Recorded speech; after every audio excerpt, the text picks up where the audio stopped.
Oke, ketemu lagi di channel Wong Seni.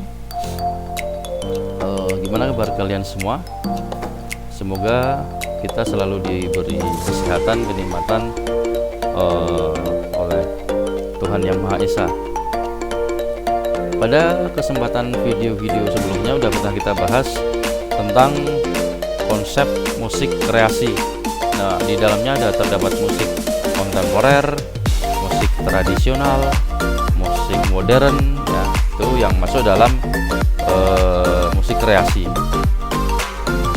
Pada kesempatan kali ini kita akan membahas prosedur dan fungsi musik kreasi. Prosedurnya apa saja, terus fungsinya apa saja. Yang pertama, apabila kita akan membuat sebuah karya musik kreasi, ada beberapa prosedur atau langkah-langkah dasar yang harus diperhatikan oleh seorang komposer. Komposer itu pencipta musik. Nah, prosedurnya bagaimana, langkah-langkahnya bagaimana, nah, kita akan bahas. Yang pertama, harus diawali dengan minat dan keinginan yang kuat untuk membuat suatu karya. Jadi kalian kalau ingin membuat suatu karya seni harus didasari dengan minat dan keinginan yang sangat kuat. Karena kalau sebuah karya seni itu tidak dikerjakan dengan hati, itu hasilnya tidak akan maksimal. Apabila kita membuat sebuah karya, misalkan lagu, kalau syairnya itu sesuai apa yang kita rasakan, terus alunan musiknya kita buat sedemikian rupa, itu pasti pesannya akan tersampaikan dengan baik kepada audiens, dan audiens akan bisa menerima itu bisa dikatakan karya tersebut bisa maksimal, ya. Itu prosedur yang awal. Poinnya di sini harus didasari dengan minat dan keinginan yang kuat. Kemudian prosedur yang kedua, menstimulus diri untuk dapat memunculkan ide dan gagasan dalam berkreasi. Menstimulus diri itu maksudnya apa? Kita harus bisa merangsang diri kita. Kita harus mencari banyak informasi tentang apa karya yang akan kita buat. Misalkan kita membuat sebuah karya musik kontemporer. Nah, otomatis kita harus banyak melihat atau mendengarkan beberapa karya musik kontemporer agar hasilnya yang kita buat bisa maksimal. Di sini otomatis akan memunculkan ide-ide setelah kalian melihat beberapa contoh, ya. Nah, itu namanya menstimulus diri kita. Kemudian prosedur yang ketiga atau langkah berikutnya adalah kegiatan berkreasi musik yang menjadikan pilihan komposer yang perlu dilakukan. Nah, setelah tadi menggali minat dan keinginan yang kuat, kemudian menstimulus diri, kita harus banyak mendengarkan influence dari beberapa karya, ya. Kemudian baru kita berkegiatan berkreasi musik. Nah, jadi ada 3 prosedur tadi, ya, yang perlu kita pegang. Kemudian secara umum karya seni musik yang tumbuh dan berkembang di daerah Indonesia memiliki keragaman fungsi.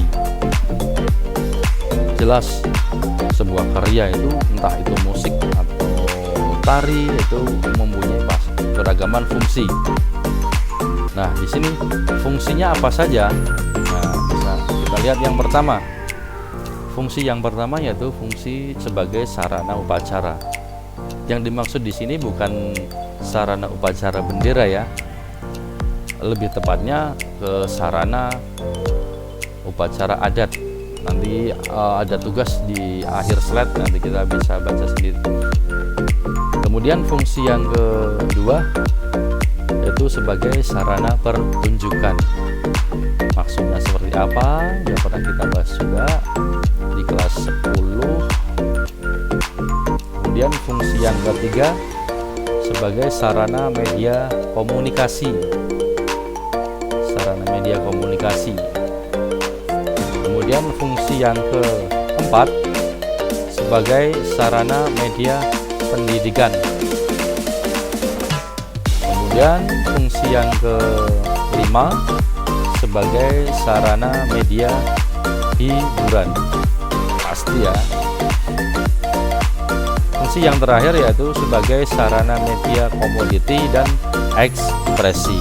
Jadi di sini ada 6 fungsi. Saya ulangi lagi.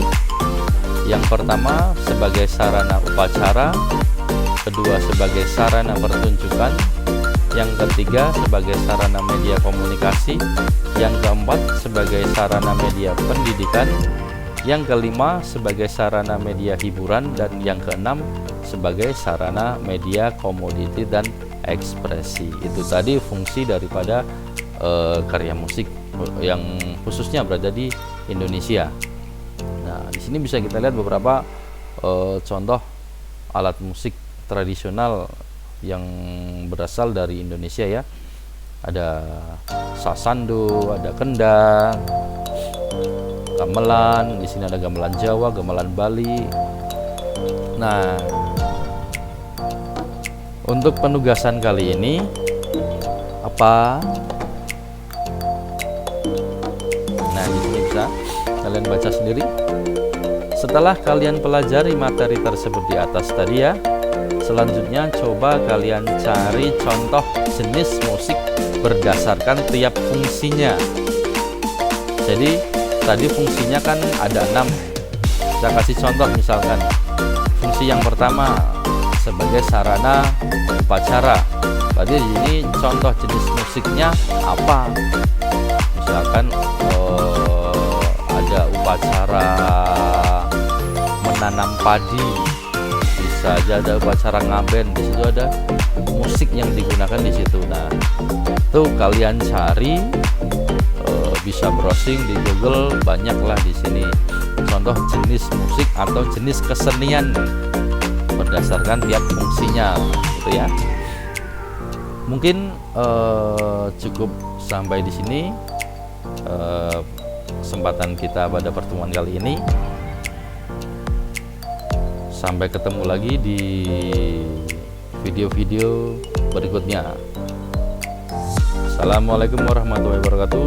Salam sejahtera dan salam budaya.